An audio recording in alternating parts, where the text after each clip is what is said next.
Hey there, and welcome to How'd You Get That, where we solve all your math and physics problems. I'm David, and today we are taking a look at derivatives and solving them in the context of physics. Over the next few episodes, we're going to be covering some basic stuff in physics, including kinematics and Newton's equations. And to utilize this stuff, we're going to need to use the idea of derivatives. Now, in an algebra-based physics course, you may not see this calculus, but it solves it in a general case, whereas the algebra solves it in a more specialized case.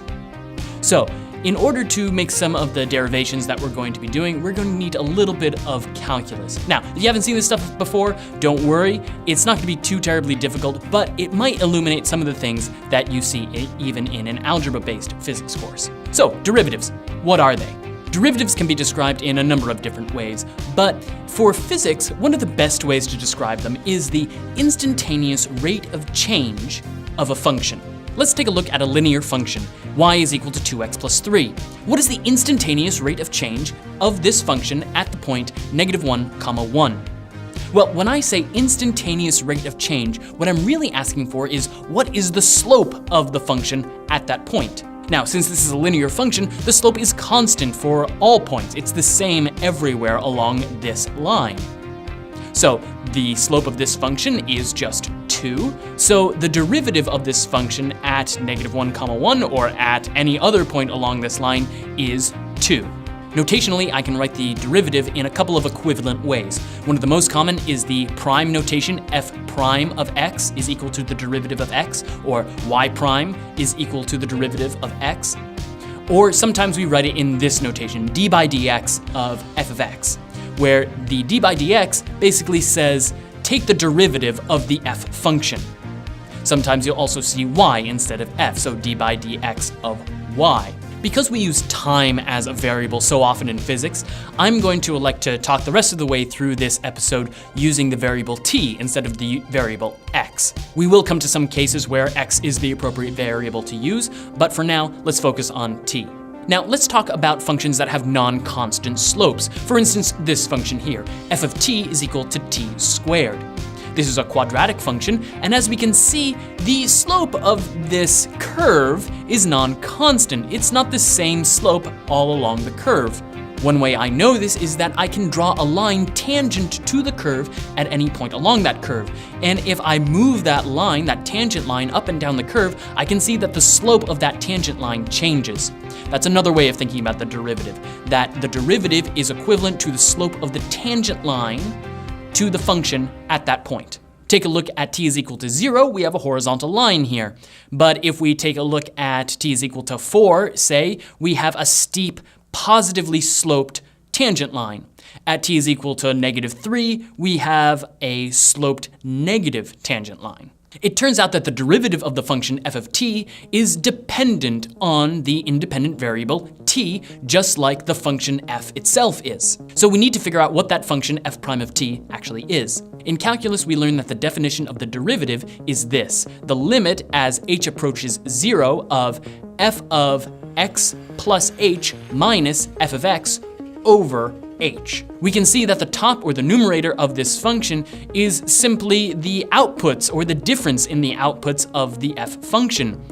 So f of x plus h is a slightly different value than f of x, and so the difference determines the difference of the outputs of that function. In the bottom here, we have h, which is an infinitesimally small change in x. We could replace h with delta x, for instance. And then, if we kind of look at this without the limit notation on the side here, we can see that this is just basically the definition of slope, the change in the outputs over the change in the inputs, change in y over change in x. Now, with the limit notation, we can shrink the change in x down to almost a 0 size, which is not allowed in traditional algebra because we can't divide by 0.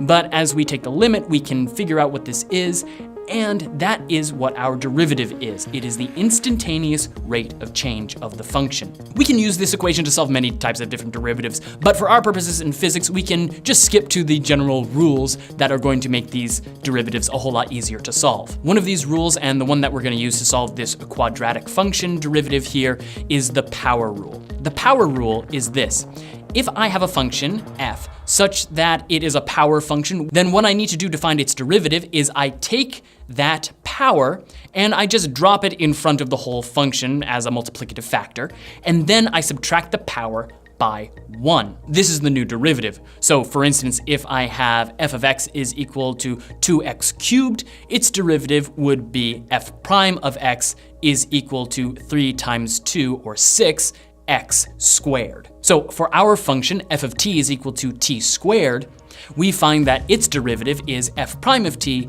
is equal to 2t. So we can see, as we determined earlier, the derivative of f is actually dependent on t, just as the function f itself is dependent on t. It's dependent in a different way, whereas f is dependent on t in a squared way.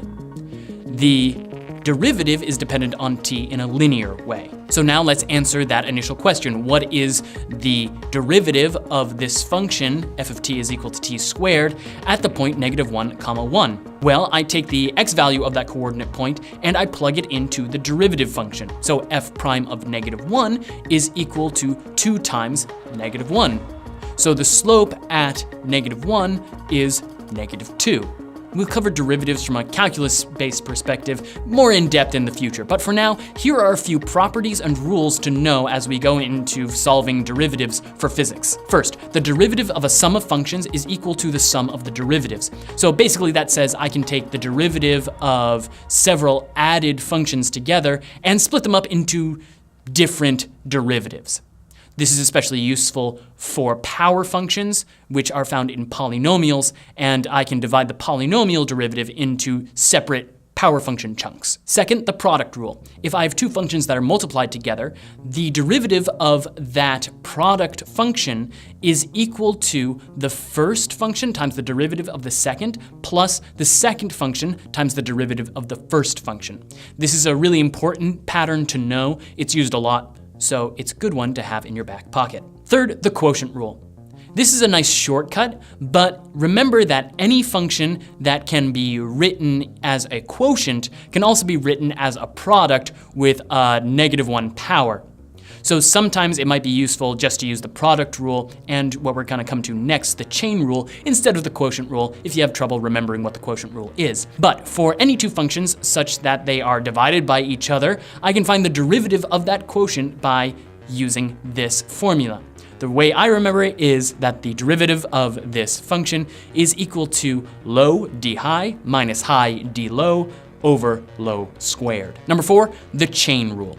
The chain rule is a little bit of a tricky one to quite understand, but it involves compound functions.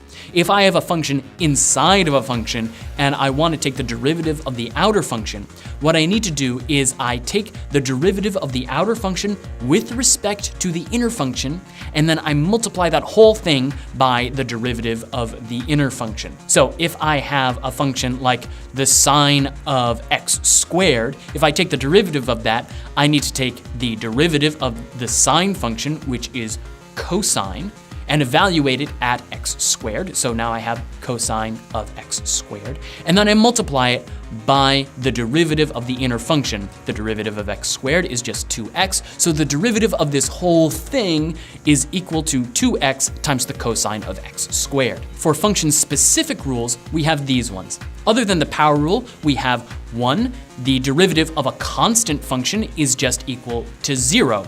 We can determine this through the power rule actually, but it's a good one to know. Related to this is the property that if I have a constant factor being multiplied by a function, the derivative of that product, I can take out that factor outside the derivative. So if I have the derivative of c times f of x, I can take that c factor outside of the derivative, so it becomes c times the derivative of f of x. This can sometimes help simplify certain derivatives. Second, the exponential rule. The derivative of the exponential function e to the x is itself e to the x. This is a nice definition and a great thing to know for using these functions that pop up a lot. This is not true for any old exponential function, so b to the x, but these can be written in the general form. The derivative of b to the x is equal to b to the x times the natural log of b. The derivative of the natural logarithm of x is equal to 1 over x. This shows up less in the form of derivatives, but we'll come back to it again with integrals where it pops up actually a fair amount. This works only for the natural logarithm, but we can expand this to any old logarithm of base b with this formulation. The derivative of log base b of x is equal to 1 over x times the natural logarithm of b. Finally, the trigonometric derivatives. The derivative of sine is equal to cosine, and the derivative of cosine is equal to negative sine. These two functions form a really nice pattern going back and forth between each other, but we do need to remember to add that negative sign when appropriate. In the next episode, we'll be taking a look at this problem. But in the meantime, why don't you try it out yourself? What is the derivative of this function at t is equal to 0? F of t is equal to 3 times x to the 3/2 power plus cosine of e to the t power. Try it out yourself, and I'll see ya in the solution.